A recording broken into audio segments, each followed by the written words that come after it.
There is a nation in the heart of Africa with a story so vast, so tragic and so powerful that its fate influences the entire modern world. A nation with more natural wealth than almost any other country on earth.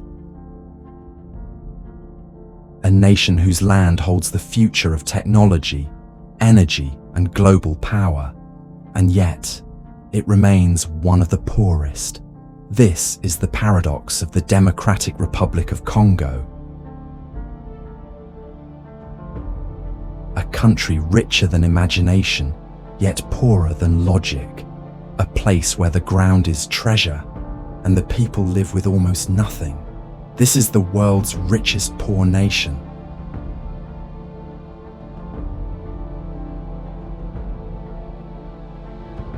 Congo's story begins long before borders, flags, or maps.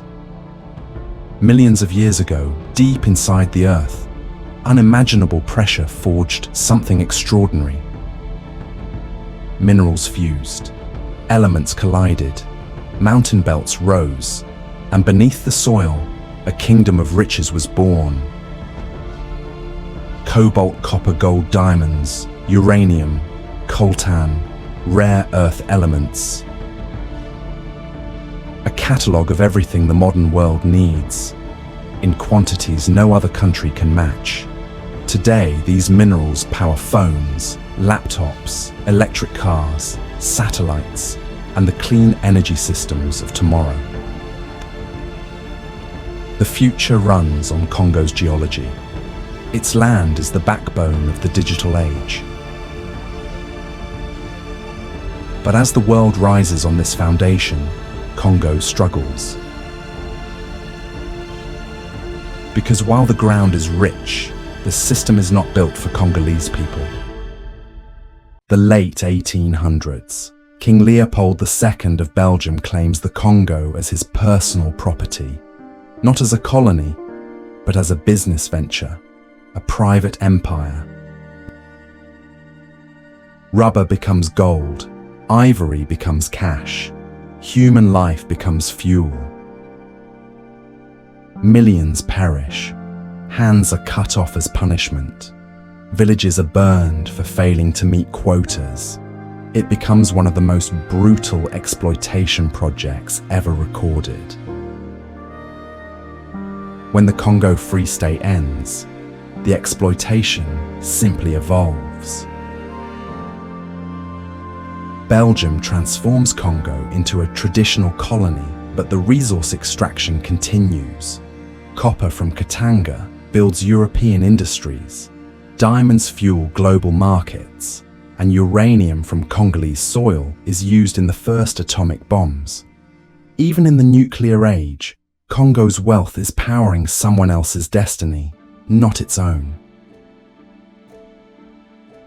In 1960, a young, charismatic leader rises, Patrice Lumumba. He speaks of a Congo that finally controls its own wealth, a Congo that refuses to be a treasure chest for outsiders. But this vision threatens too many interests. Foreign governments intervene, corporations protect their concessions, local rivals compete for power. Lumumba is removed, captured, and killed. And Congo, newly independent, collapses into chaos. The world sees instability, but beneath the surface, the real battle is over minerals. Congo's independence was political. Its economic liberation never arrived. Mobutu Sese Seko rises next, a dictator supported by global powers because he promises stability. For 32 years, he rules a country with unimaginable potential and empties its fortunes. Billions disappear into private accounts. Palaces rise in the jungle while citizens walk miles for water. Mines are sold off. Profits vanish. Infrastructure decays.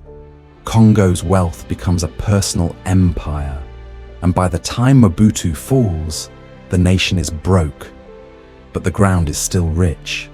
That wealth becomes a target again. The late 1990s. Congo descends into the deadliest war since World War II. 9 nations, dozens of militias, all fighting in a conflict fueled by minerals, gold, tin, tantalum, coltan, minerals essential to electronics, mined under the control of armed groups. Militias seize mining zones. Foreign armies back factions to secure access. Smuggling networks extract wealth through neighboring countries.